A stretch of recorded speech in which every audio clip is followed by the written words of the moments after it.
April in Pokemon Go looks pretty good, but you can make it even better by following the tips we're going to cover in this video. Here's everything you need to know about April in Pokemon Go. Now, first off, research breakthrough awards, those 7-day stamps in the month of April can get you a Alolan Marowak, Mawile, Druddigon, Jangmo, Charcadet, or Frigibax. As far as legendary raids for April, we're going to be seeing the return of Tapu Lele March 31st until April 9th. And when you catch a Tapu Lele, it will know its legacy Charge Attack Nature's Madness. Then from April 9th to April 21st in the Western Hemisphere, we will see Blacephalon returning, and in the Eastern Hemisphere, Stakataka. So yes, 2 region-locked raid bosses, but they can be shiny for the first time around this month. Finally, April 21st to May 1st is going to be Cresselia returning. No legacy move on this Pokemon, but it's really, really good. I still need the XL candies to max out my Shundo. As far as Mega Raids, March 31st till April 9th, we'll see Mega Blaziken. April 9th to April 21st, we'll see Mega Sceptile, and then April 21st to May 1st, we'll see Mega Mawile. As far as Shadow Legendaries, during weekends from April 4th to May 4th, Shadow Registeel will be in the Shadow Raids. Now, of course, we're going to have a raid hour for all of these raid bosses every single Wednesday from 6 to 7 p.m. A certain raid boss appearing more frequently and refreshing at gyms more frequently. Remember as well, anytime you catch a Pokemon during raid hour, you will get a rare XL candy, so worth playing some of these events. April 2nd from 6 to 7, we'll see Tapu Lele. April 9th to 16th will be Blacephalon in the west and Stakataka in the east. And April 23rd and 30th will be Cresselia. As far as Dynamax bosses, March 31st to April 7th, we'll see Dynamax Squirtle, Krabby, Chansey, Scorbunny, and Squavit. April 7th to 14th will be Dynamax Caterpie, Machop, Drillbur, Wooloo, and Phalanx. April 14th to the 21st will be Dynamax Machop, Dynamax Passimian, which is a new Dynamax Pokemon, and Dynamax Phalanx. The 21st to April 28th will be Dynamax Squirtle, Krabby, Chansey, and Sobble. And finally, the 28th to May 5th will be Dynamax Charmander, Pidove, Cryogonal, Wooloo, and Phalanx. These, of course, will come with their own Max Mondays. Every Monday from 6 to 7 p.m., a certain Dynamax boss will be appearing everywhere at power spots. On March 31st, we'll see Dynamax Scorbunny Max Monday. April 7th will be Dynamax Passimian. April 14th will be Dynamax Wooloo. April 21st will be Dynamax Sobble. And April 28th will be Dynamax Phalanx. Every single Tuesday from 6 to 7 p.m. will be a spotlight hour where a certain Pokemon is spawning everywhere in the wild with a bonus. April 1st, we don't know. Don't know if it's going to be some sort of April Fool's event, some sort of April Fool's joke for that event. April 8th will be Meta Titan Spotlight Hour with 2 times transfer candy, so transfer your Pokemon then. April 15th will be Fomantis with 2 times Evolve XP. April 22nd will be Morlul with 2 times Catch Stardust. During the Spotlight Hour, catch a Morlul and you'll get 1500 Stardust per catch. Love they're doing these boosted Stardust events. Finally, April 29th will be Abra with 2 times Catch XP. As far as in-games events in April, we'll potentially see an event on April 1st for April Fools. We'll then see the Stunning Styles event April 3rd, 10 a.m. to April 7th, 8 p.m. This will debut the 3 breeds of Paldean Tauros. We'll have a video with tips on that soon. Mega Audino Raid Day will then be on April 5th from 2 to 5 p.m. This is a really good raid day to grind a lot of Stardust because Audino gets you base 2100. And also the debut of Mega Audino, but this is not a very good Mega. Tyrogue Hatch Day will then be April 6th from 2 to 5 p.m. Most likely an increased shiny rate on Tyrogue and 2-kilometer eggs like other Hatch Days events. Then the Spring into Spring event, April 9th, 10 a.m. to April 14th, 10 a.m. Predictions, we could potentially seeing the flowering Pokemon Gossifleur and its evolution Eldegoss debut during this event. There's also a costume Florigato wearing a spring straw hat leaked, so we might see that costume during this event. Next up, the Sparing Partners Raid Day event will be April 13th from 2 to 5 p.m. This is the second raid day for April. Potential Pokemon featured during this event could be Throw and Sock because they're kind of sparring Pokemon. Could be Hitmonlee and Hitmonchan as seen in the Might and Mastery promo video, but we'll have to wait and see. We then have a question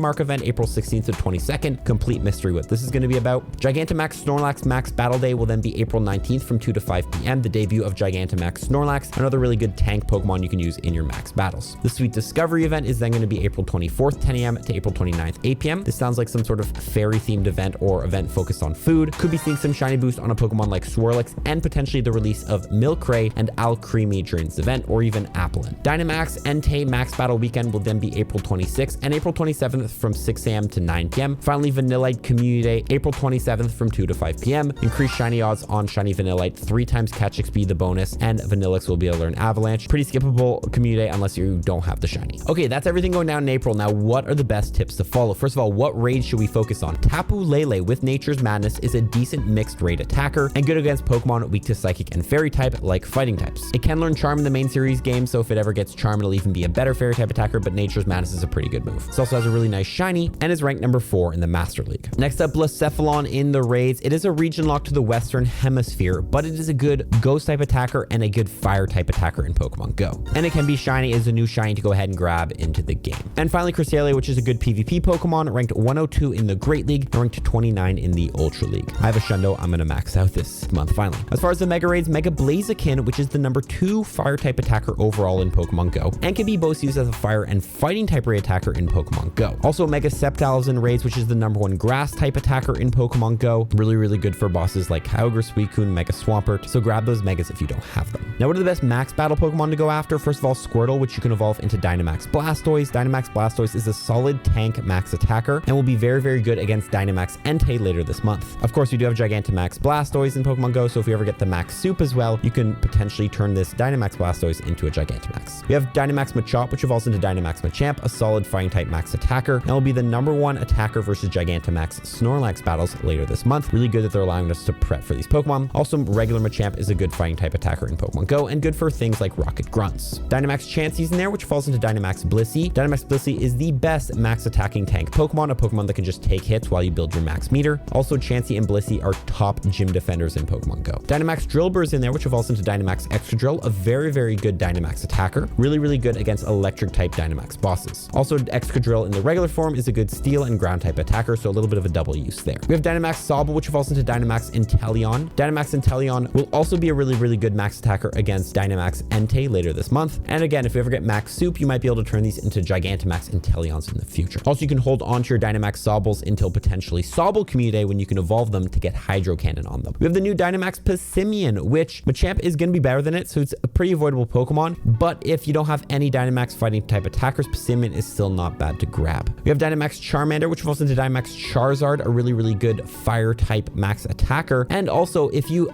give Charizard Dragon Breath, it can actually learn Max Whirlwind, which is one of the only Dragon type max moves you can use in Pokemon Go right now. We have Dynamax Pidove, which evolves into Dynamax Unfezant, which is the 3rd best attacker against Gigantamax Machamp. Finally, we have Dynamax Entei. Dynamax Entei is going to be the 5th Dynamax legendary Pokemon to come to Pokemon Go. It'll be a good max attacker, but the fire type G-Max Pokemon like Charizard will just be better because G-Max moves do like 40% more damage than D-Max moves. It's also not going to be better than Dynamax Moltres or Dynamax Darmanitan. So overall, a skippable Dynamax boss, but it does have a lot of bulk, so it's a decent tanking fire type Dynamax boss. Now, what Spotlight Hour should you play? First of all, Meditite. Don't miss it because we have 2x transfer candy during it. If you've held on to a lot of Pokemon you've caught over the past couple months, this is your chance, April 8th, 6 to 7 p.m. to go ahead and transfer them for 2x candy. You can also evolve Meditite into Medicham, which is ranked 60 in the Great League, does have a Mega Form in Pokemon Go, and if it ever gets rebuffed in the future, Medicham could make a return. Next up, Morlul Spotlight Hour is one you don't want to miss because Stardust,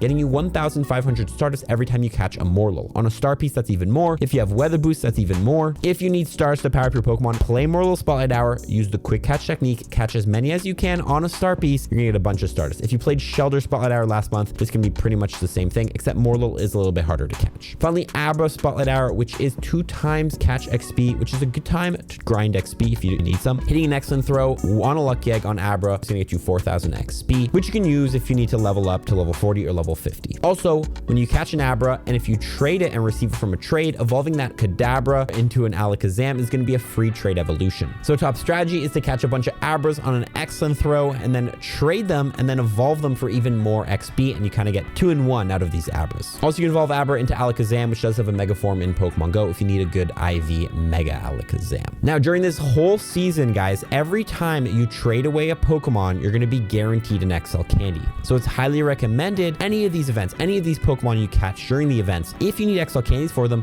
hold on to them and trade them away to friends. Every time you trade away a Pokemon, you're going to be guaranteed an XL Candy this season. Don't sleep on it. On top of that, if you catch any legendary Pokemon or Ultra Beast or Mythical during a raid hour, you're going to be getting a rare XL Candy. These are the hardest rare candies to get in Pokemon Go. So go to the in-person raid hour events and catch the legendaries as much as you can. It's highly recommended to use an adventure effect like Ice Burn because it's going to make it easier to catch legendary Pokemon, giving you a 1.5 times catch multiplier during these raid hours. When you do play these raid hours, Spotlight Hours, Max Mondays, or any event, remember as well to Mega Evolve a Pokemon. When you Mega Evolve a Pokemon, any Pokemon you catch that shares a type with the Mega, you'll get more Candy XP and XL Candy for catching Pokemon of that type. Say you're playing Abra Spotlight Hour, Mega Evolve a Psychic type Mega to get more Candies, XP, and XL Candies for that Pokemon. Same thing goes with the raid hours. On the topic of raid hours, if you want to make raid hours easier to defeat, remember to battle with friends. This season, we have the bonus of increased damage with friends in raid battles. So make sure you're friends with people that you're battling with. Is going to make it easier to take down these bosses. Also, use party play. Party up with your friends because you're going to get access to party power, which will make your charge attacks do double damage in raids. Finally, Finally, remember to join Campfire meetups. If you download Campfire and sort by meetups on the map, you can find these community ambassador meetups with a little star. If you look for one with the top right corner that says rewards, you can go to these meetups and get exclusive in-game things. If you check in during a max Monday or a max event, you're gonna get a timed research that will lead you to 800 max particles. Spotlight hours and hatch days will get you a timed research that will lead to a super incubator. Raid hours and raid days will get you a timed research that will lead to 1 free raid pass, and community days will get you a timed research that will lead you to a star piece, lure, and an incense for completely free. On top of that, when you check in to these meetups and you're in a party, you're gonna get 25% less egg incubator distance, making it much easier to hatch eggs. So if there's any egg hatching events, make sure you go to these meetups and check in and join a party. Watch these other 2 videos on screen. If you enjoyed this one, you'll enjoy those ones as well, and follow for more tips. Peace.